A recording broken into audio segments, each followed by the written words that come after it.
Hello again, back with another video. I wanted to answer another question of why I don't do the final 5 or 6 patterns in the ITF pattern set. You probably noticed on my channel that I do all of the patterns up to and including Choi Hong, which is all the patterns that you need to know up to 4th degree black belt, which is master level. And then there's still another 6 patterns beyond that, I believe, 5 or 6 patterns. And the reason why I don't teach those patterns is they don't provide anything new in terms of additional techniques or additional value to make them worth learning. So what I mean by that is those final patterns, some of them tend to be really, really long, like 50, 60, 70 move patterns. And you're spending a lot of time memorizing patterns that contain essentially the same techniques that you already know. So at that point, you have to ask yourself, why am I learning these patterns? What is the value in learning these patterns? What new techniques am I actually learning?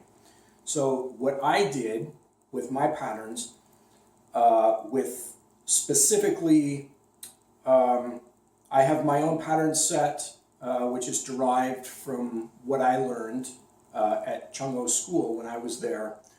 And I also have the Yushin and Choi Hong patterns in particular, where I just took a look at some of the techniques that appeared in those final 5 or 6 patterns, the highest level patterns.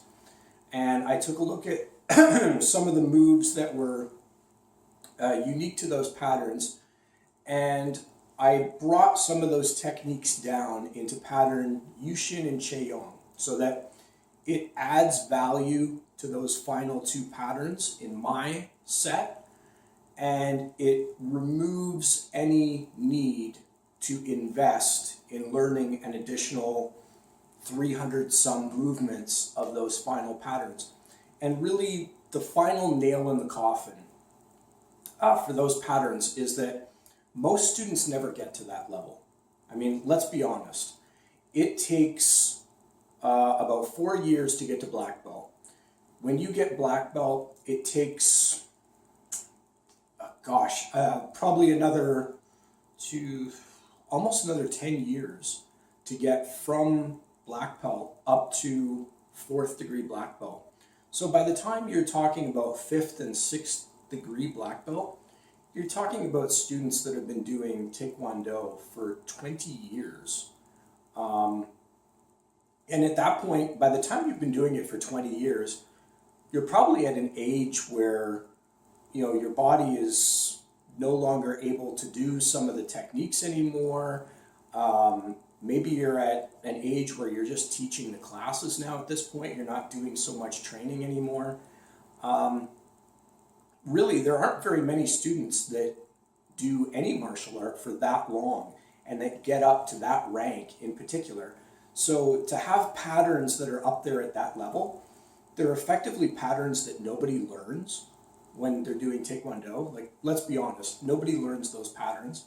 They were never taught at the school that I attended because, again, nobody gets to that level. So it's not worth trying to store another 50 or 60 movements up here in your brain that you're never going to teach to another student because no student is ever going to learn it. So that's why I don't teach those techniques or those patterns at my school. I specifically went through all those patterns, so I've seen them all. I've studied them intensively. I've looked at the moves, every single move in every single one of those patterns. And I brought down any techniques that actually were new techniques and something that was of merit that I felt could be in one of the last 2 patterns of my own, the Yushin and Choi Hong patterns. And if there was a way to put them into the pattern or fit them in where it makes sense, I could put those movements in there without destroying destroying the authenticity of those patterns. Excuse me, my throat's killing me. So that's what I did, and that gives you the maximum value in the pattern set that I have so that you're not missing anything, and it makes the need for those final 5 or 6 patterns 0. And when you're doing any martial art, it's not about the patterns. It's not about memorizing patterns. That's not what martial arts is all about. It's about learning the techniques. It's about learning how to put them together and how they're used in combinations. It's not about just memorizing patterns. And so it's good to know some patterns. It's good to have a basic set or a core set of patterns, but to try and remember all 24 patterns in Taekwondo, and when you consider that the last 5 or 6 patterns add almost no value whatsoever, it's not worth doing them.